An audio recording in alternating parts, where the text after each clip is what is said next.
Welcome to the Wicked Podcast, where we read the business books you don't have the time for. I'm Marcus Kirsch. And I'm Troy Norcross. And we are your co-hosts for the Wicked Podcast. Hello everyone, today we're here with Ian Windle and the Leadership Map. I don't have Troy with me tonight. I know you miss him, so do I. But let me just give you a little bit of a breakdown of what great conversations I just had with Ian. We went a bit off the leadership map, actually. As a matter of fact, we even went all the way down to talking into detail about meetings and attitude and communication and everything. So Ian has a really great view on what it not just takes to be a leader, but actually even figuring out where you are in your business. And the meeting itself, we talked oddly quite a bit about that, is reflecting a lot how our company works. Do you ask the right questions? Do you have the right agenda? Do you take actions? Do you do the basic Peter Drucker things of things? And so we ended up talking a lot about that, because it started with what makes a good leadership meeting. You know, how can you as a leader go into a meeting and come out and everyone's more energized and knows what to do and everything. So we got a bit hooked up on that one, which I think was amazingly nice to talk about that and figure it out. And I think everyone can see themselves in those ones. And some of the other bits and pieces are all about really understanding who you are, who your people are, and that. So it's sort of standard, but you know, as I said previously, there's a couple of really interesting, really details we dig down on, and he's a great guy doing leadership coaching now. So I think you will definitely enjoy the interview, and without Troy having any other opinion on it, let's go to the interview. Before the interview, a quick word from our very first sponsor, Zencastr. We use Zencastr for all our audio and video recording, and it's a very nifty tool that splits up all the channels for very easy editing. Zencastr is used by 10% of all active podcasts. You can get 40% off the first 3 months and unlimited audio and video recordings with our special coupon code WICKEDPODCAST. I repeat, Wicked Podcast for 40% off. And now the interview. Hello everyone, today we're here with Ian Windle. Hey Ian, and thank you for making time for us, and welcome to the show. Absolute pleasure, lovely to be here. So as usual, and we had a bit of quite a more extensive chat before we even started, but let's start with, please tell our listeners who you are and why you wrote the book. Oh, thanks. So I'm Ian Windle. I'm a speaker on leadership. I'm a consultant, a little bit of the time, not much. I used to be more of it. I'm a coach. I coach about 40 people at the moment, leaders, CEOs, key directors of businesses. I'm a blogger. I do a podcast myself called the Gritty Leaders Club. And anything to do with leadership is my thing. I love it. I think it's fascinating.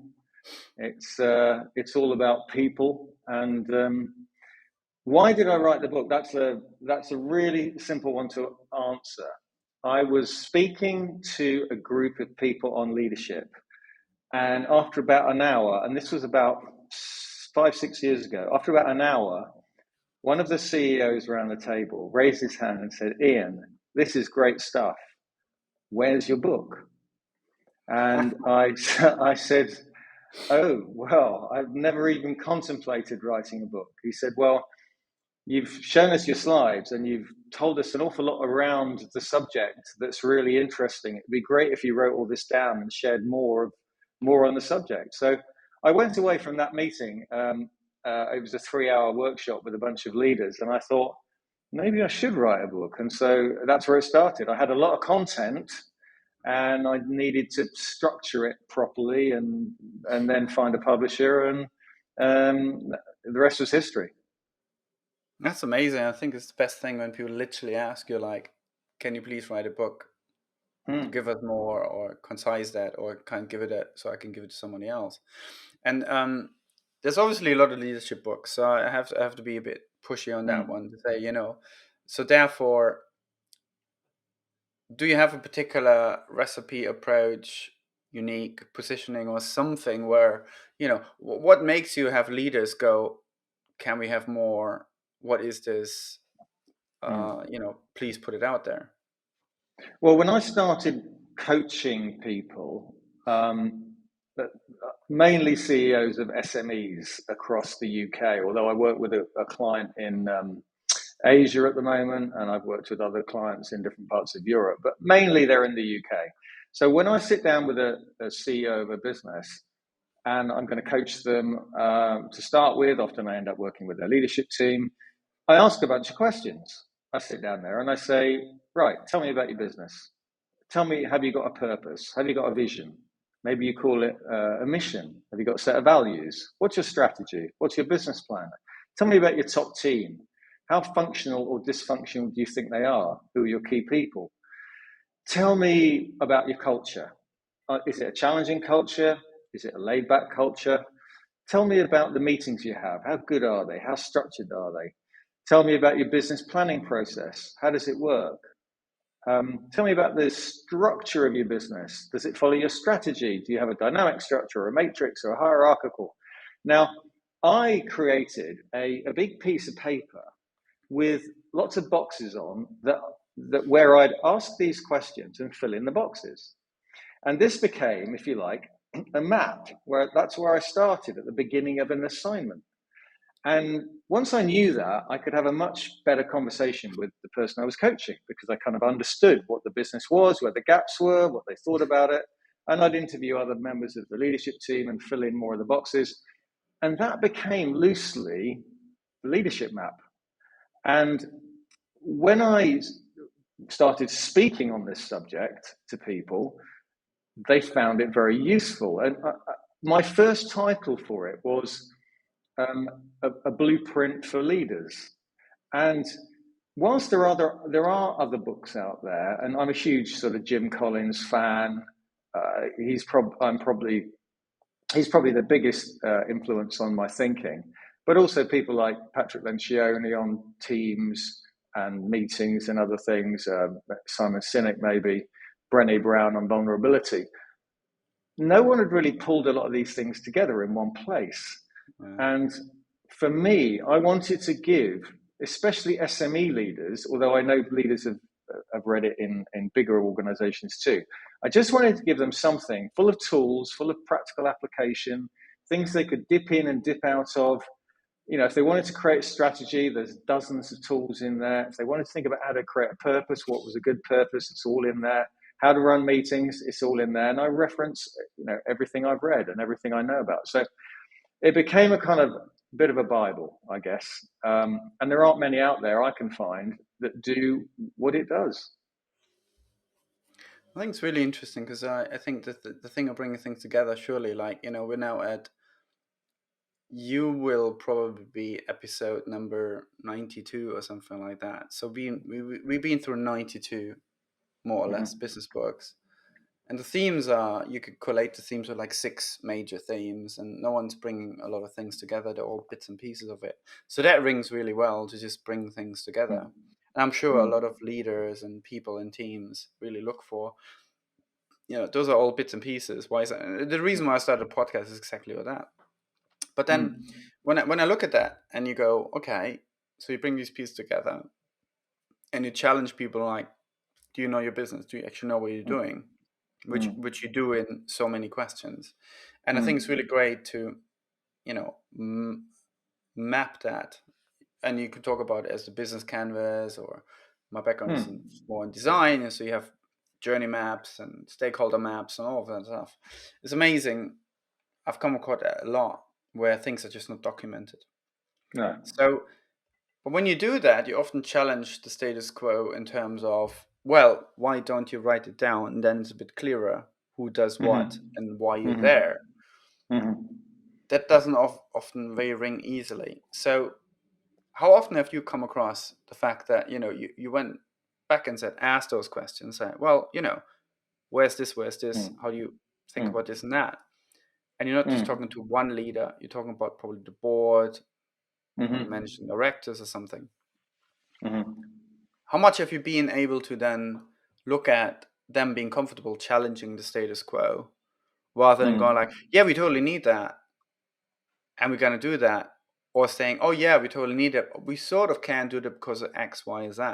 What's your experience around that? Because obviously as a leader, you want to do stuff, you want to enable things, but often you're not quite set in a context where you could possibly do that. What's your experience on that level when you bring these questions and ideas Yeah, to people? I suppose every leader is different. I find that some will instinctively believe what I believe. We'll get a great sort of philosophical discussion around their business, and they'll trust me. I think I always say to people I coach when I start, not everyone is coachable, because that's where I start now. I used to be a consultant, but I'm really more of a coach now, a leadership coach.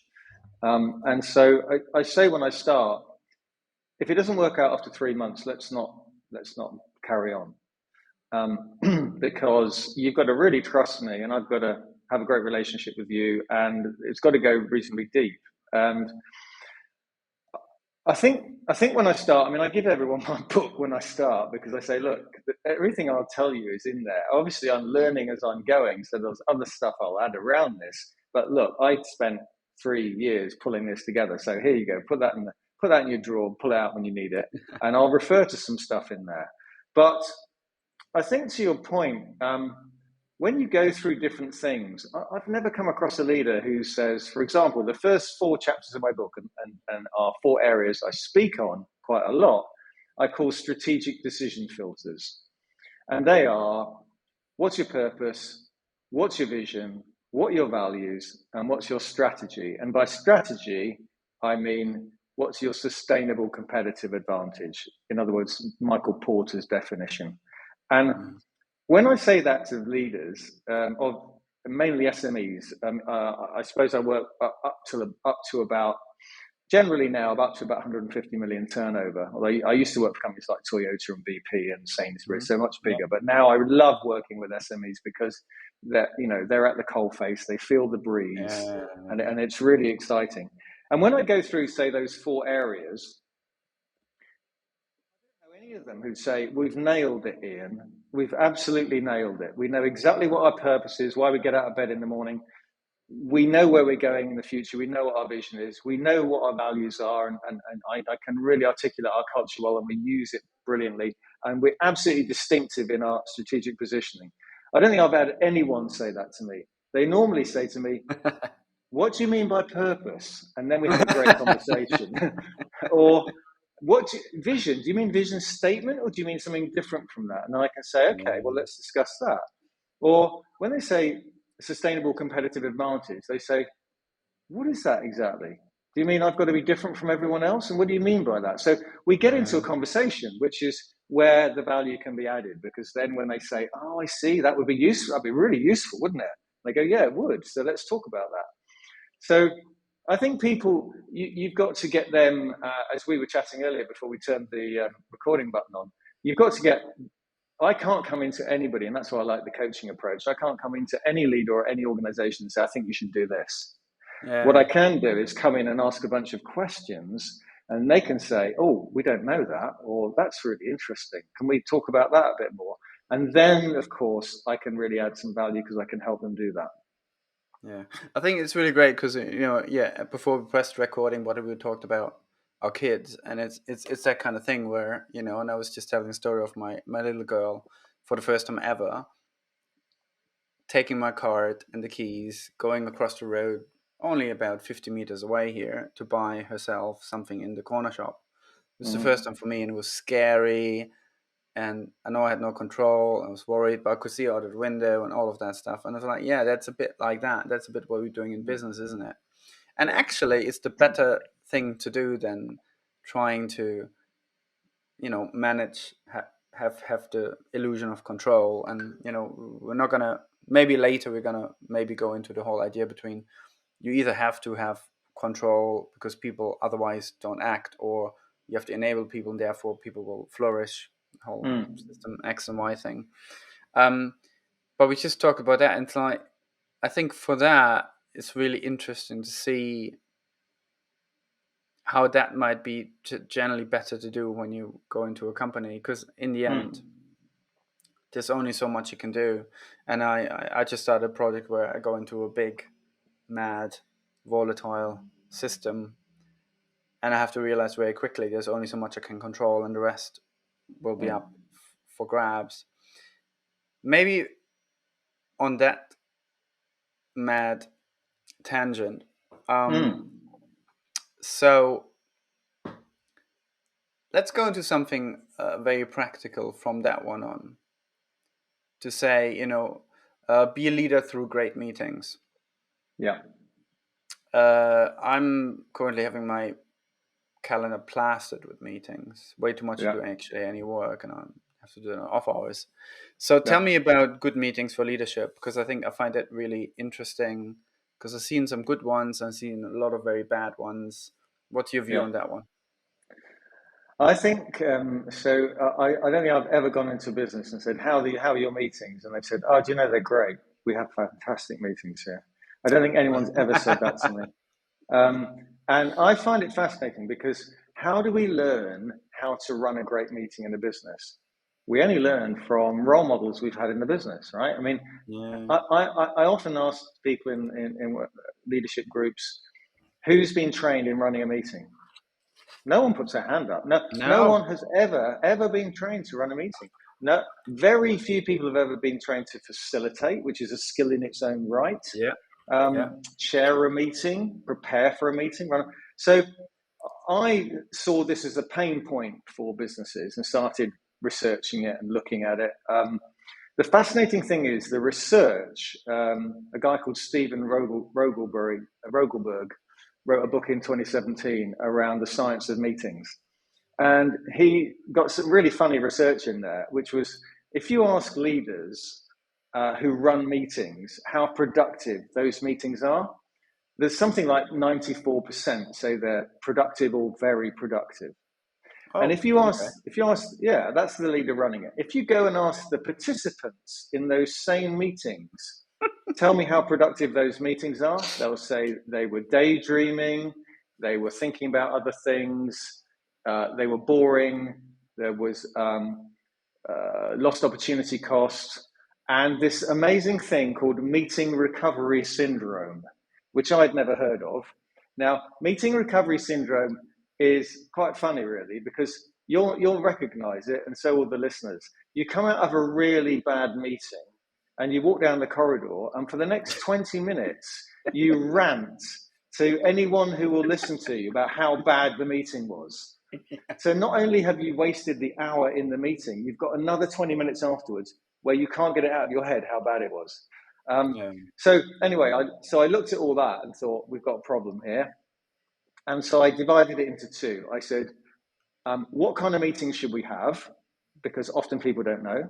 So from daily huddles right at the beginning of a day, very short, sharp, lightning rounds, just to get the communication and the clarity and the alignment right in teams mainly. Then we have weekly tactical at the end of a week to say, what have we done this week? What have we achieved? Again, looking at issues, challenges, opportunities. And then we go into the strategic meetings, the monthly strategic, where the leadership team get together or the directors get together. And then we get the quarterly offsites that people don't understand why we should do that. Why should we develop some time going offsite, Ian? They don't get it. And then when I explain it to them that this is where you can think, you can sit back, you can plan, you can look at resources, you can look at the marketplace, you can look at the competitors, etc. They start to get it. And then the first time I take them off site, they say, why haven't we been doing this? And then you look at the annual meetings, and then you look at one-to-one meetings. So there's a whole bunch of types of meeting that people don't really understand the differences, never mix strategic with tactical. So there's all the meetings, what they are, and then there's the how do we run them. And the best bit of advice I ever got was from a guy who said, a meeting is a bit like a film or a bit like a presentation. It's got a story from beginning to end. And he said to me, the best meetings should be like a Bond movie. So they should open with an action sequence. Now, How many meetings have we been in where they open with the finance director telling us what the figures were for last month? And by the time he or she has got to the end of their 10, 15 minutes, everyone's lost the will to live. And you've got to engage people in the meeting. That's the thing about a leader. You've got to engage the people in the meeting. First of all, you've got to make sure the right one's in there and the wrong ones are not in there. And Steve Jobs was the best person I ever heard out of that, where he'd say, why are you in the meeting?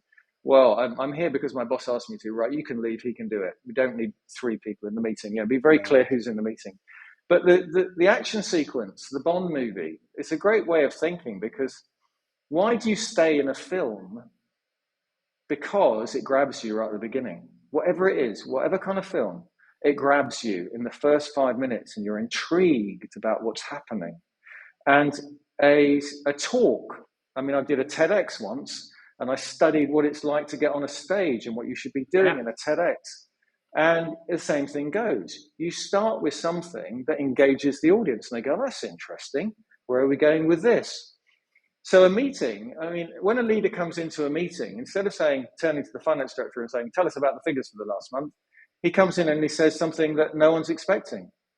I've just been talking to a client. Let me tell you what this client said about us. They thought we were amazing. And Sheila in sales has made a huge impression on them. And let me tell you, the products are going to buy with us over the next 5 years. And I talked to them about this new product we're developing, and they are so thrilled about it. They want us to go and talk to them. Now, what's happened? The energy's gone up. People are saying, wow, we're good. We're proud of what we do. And then you can say, so we've had a great month. And then we can turn to the finance director and say, explain the month we've just had and what we're looking at next month, because I see a great future for us. Part of leadership is about getting energy into the room. I honestly believe leaders should be coming into a room and leaving it with high energy. And you've got to and think how many meetings they're in. You've got to leave the people in the room in a better place than you found them. That's one of the things I think of as a coach. Whenever I've had a coaching session, have I left this person in a better position than I found them? And that's the same with leaders, that's the same for meetings. People need to end the meeting, and that's the other place they go badly wrong. End the meeting with very clear actions, very clear accountability, very clear alignment, and what are we going to tell people and what are we going to do next? So, if you've been on an offsite with your leadership team and you've been at a hotel, people think, well, they've been on a jolly.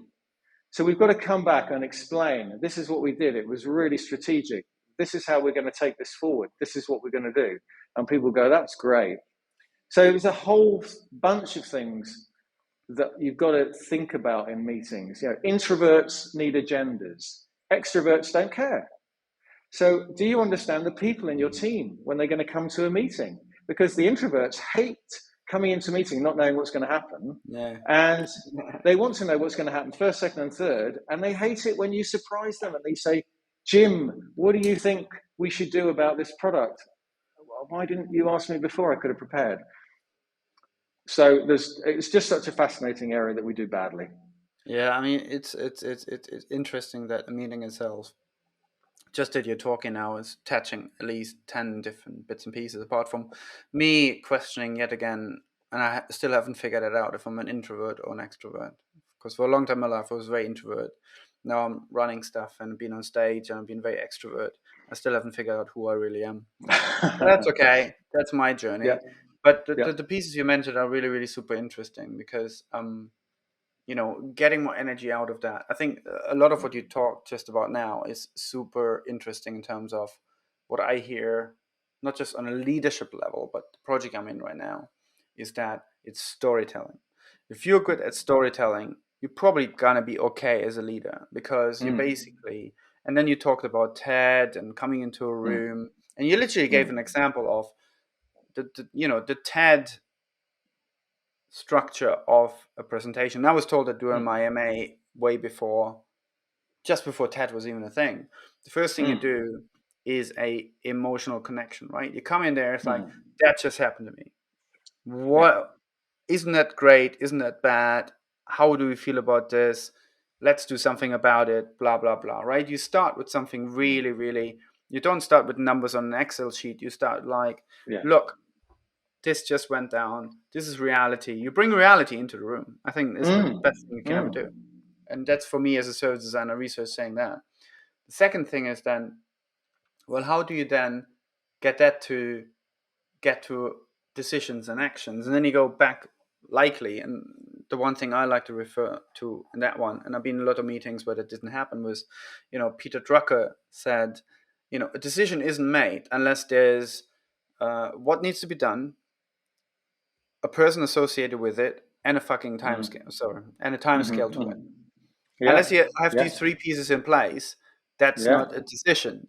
Because Yeah. you mention something that needs to be done. If you don't put people on it, you don't put a timing on it, nothing's gonna Yeah. happen. That's No. when the fluff and that stuff happens, right? And don't we know so many meetings where those three simple principles back from the 60s are not met, and therefore things don't move forward, things don't get activated, things don't feel manifested or real, and therefore a leader doesn't appear as a leader, because it's not like, well, Yeah. okay, if that's a great idea, well, you there and then. How Yeah. about that, right? Absolutely. There's all of that in there. So I think it's fascinating how, I wonder how much a meeting is a microcosm of an organization, where you go, Oh, yeah. get me into one meeting, I'll tell you how your company works, right? And we've probably both been in that a lot. And I don't want to stick around too much more, because we kind of talk a bit more about leadership, but all you just said is so relevant on all these levels, where you go, yeah, actually, those are all principles and basics. Why are we not getting those wrong? Why are we not getting those right? And look at them, pay attention, and do that. Brilliant. Thank you so much. So, getting that into maybe an actual next question, providing all that. Challenging the status quo, I want to get back to, or we haven't been there yet. So I've seen plenty of places, and I've been in places and projects and whatnot where, it would be amazing. And I've been in a lot of innovation projects where you go out and they literally ask you on the cover to go and challenge the status quo, all the way down potentially business model. Yet when it comes down to it, no one's going to move. In terms of leadership, what's your view on challenge the status quo? It's a great ambition. How often do you get to do it? What are circumstances where you go like, okay, yeah, it's good, it's bad. If it doesn't happen, it doesn't happen. What's your view on that particular thing of challenging status quo, and that makes a good leader? It's a really complicated thing, I think. When I was, so I did a TEDx in November 2018, and the basic idea that sat underneath it was that people got the most out of themselves when they stretched themselves and discovered something that interested them and that they wanted to strive towards. And when they did that, it became a bit like a drug. So, and we all look at ourselves and think, well, is that true for us? And I always would say to people that before I went on the TEDx stage, I was incredibly nervous, and anyone who said they weren't doing that would be a liar. When I came off the stage, you could have put me in Wembley Stadium, because I was so full of confidence and energy. Yeah. And that was an interesting kind of observation of myself, to think, what I did is I put myself in a situation that was uncomfortable, and I challenged my own reality. And I did a huge amount of preparation to try and get it right as best as I could. And having done it, what happened? My energy grew, my confidence grew, my understanding of the subject grew, and I wanted to go again. So if I'm work in progress, then that happens for everyone else, broadly speaking. But I always say to people, look, not everyone's the same. There are some people you can't stretch much, you can't grow much. There are other people who just want to constantly grow. But that was interesting. And when I was doing the rehearsal for it, we did this rehearsal where we had all the other speakers sitting in front of us and a panel who would look at us, and they'd give us comments about how we moved around the stage and what our content was and whether it was a nice story and all that stuff. And I had called it, I can't even remember, it was such a boring title. But I used the phrase, everyone needs an unreasonable dream in my rehearsal. And this guy said to me, do you realize that you said this phrase? And I said, no. And he said, that's what you need to put in at the front. He said, that's your title. Everyone needs an unreasonable dream. And then I started researching what's an unreasonable dream. I'd said it, but I wanted to kind of find out what it was. And so that then drove me to sort of to wrap around this sort of challenging the status quo, moving from your comfort zone into your stretch zone, moving from, something that you're very used to something that you're unused to. But how do you get people to do that? That's the key thing. And maybe that's at the heart of your question. So why would you do something that makes you feel uncomfortable? Why would you do something that puts you in an area of stretch and maybe a little bit of stress? Well, there are a number of reasons why you might. You might have a personal drive, mission, purpose like Gandhi had or Nelson Mandela had that just drives you to do things. And you get out in the morning and out of bed in the morning, you go, I've got such a powerful purpose to my life. I'm just going to keep doing these things that stretch me. Another way is you've got a vision where you want to be. You want to be the CEO of a business. You want to be you want to be a CTO. You want to do 365 marathons in 365 days, which I've just heard somebody wants to do. So you're driven to do the training, to overcome the injuries, to understand nutrition in the sense of the marathon. You want to be a CTO, you've got to sort of work your way up. You've got to learn all this stuff. You've got to maybe go to business school again. So having a vision, having a mission, having a purpose, having clear goals will be the levers that would get you there.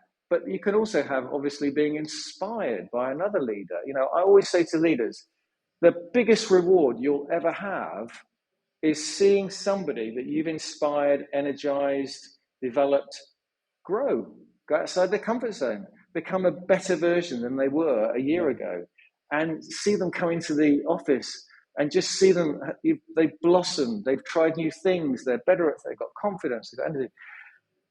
That's what leadership's all about in a nutshell. And so I believe quite passionately about this status quo piece. Is mainly about, there are lots of models, of course, that will help, like Plan, Do, Check, Act, which I used in Toyota in lean manufacturing and sales and marketing. Kotter's 8 Steps of Change, which I've fiddled with and added another area about employees into that in my book. And so there are lots of models that help you in the kind of process side of it. But fundamentally, if you're going to get people, you need to get people to go from state A to state B. Yeah. And somehow they've got to be motivated, engaged, and energized to do that on their own, because you can't keep whipping them. That doesn't work. Absolutely. I think it's interesting because these ideas have been around for 50, 60 years or something, or way over half a century. Because we were lucky in one of our first episodes to have Tom Peters around, and he was like, people first all the time. This is not a new thing. This always works. Why is no one doing it? Or why are few people doing it? But beyond that, we always have more questions than we have time. So I have to ask the last one, which is intellectual humility, because you've just been doing all of that. You've been very intellectual about it. But intellectual humility, give me that in 2-3 sentences, what it is, why it matters, for a lovely wrap up. Okay. Patrick Lencioni said in one of his books, I'm going to fail to remember his book now, The Ideal Team Player. That's it. He said, you want people to be hungry, humble, and smart. And Brené Brown, who I love, talks about the power of vulnerability. And Patrick Lencioni talks hugely about vulnerability-based trust. All these things, as I've learned as I've gone along, are huge in being authentic. We talk about authentic leadership all Yeah. the time. What the hell is that? Well, it's about showing you're normal, you're true to yourself. We're human beings, we make mistakes. So intellectual humility in a nutshell is knowing you might be wrong and putting your hand up when you are. And the strongest people I've ever worked with, who are the CEOs of businesses, will say to their top team, will say to their organization, hey, I got that wrong. And what does that do? It allows people around them to also say they got something wrong. And actually, if we're going to succeed in life, we have to fail, and we have to fail quick, and we have to fail often. We have to move on and learn. And the trouble is with some organizations, people aren't encouraged to fail. They're not encouraged to be vulnerable. They're not encouraged to put their hand up and say, I need some help. And when we can overcome all that, we grow up, I think, and we become true, authentic leaders, which is a huge, and we're the role models. We're the role models at the top of a business. If we're not that, no one else is that. So it makes a huge difference to yourself as a leader, because you come in, I can be me, I can be human, and then my team will follow that, and the organization will become more like that. So it's essential in my view. It's interesting, isn't it? Because he's essentially saying, if you want to be successful, you better grow up. You appreciate that life's complex. Most of the time, you're going to fail, and if you're lucky, you succeed a couple of times. Yeah. Which Yeah. we all sort of know from life. But the second we bring it into a company, you seem to forget about it and go, no, hang on a second. Now everything has to be perfect. And we know nothing's perfect. So why don't we embrace the complexity, volatility, and wickedness of life? So Exactly. lovely words to wrap this one up. It was a pleasure to talk to you, Ian. Thank you for all the insights on your time, and thank you for being on our show. It's an absolute pleasure. It's great talking to you. The best interviews on anything I've been asked to do are just like a really interesting conversation. So it's been great fun. Thank you for inviting me.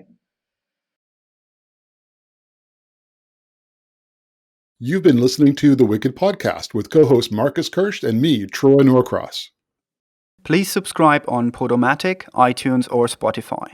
You can find all relevant links in the show notes. Please tell us your thoughts in the comment section and let us know about any books for future episodes. You can also get in touch with us directly on Twitter on @WickedandBeyond or @Troy_Norcross.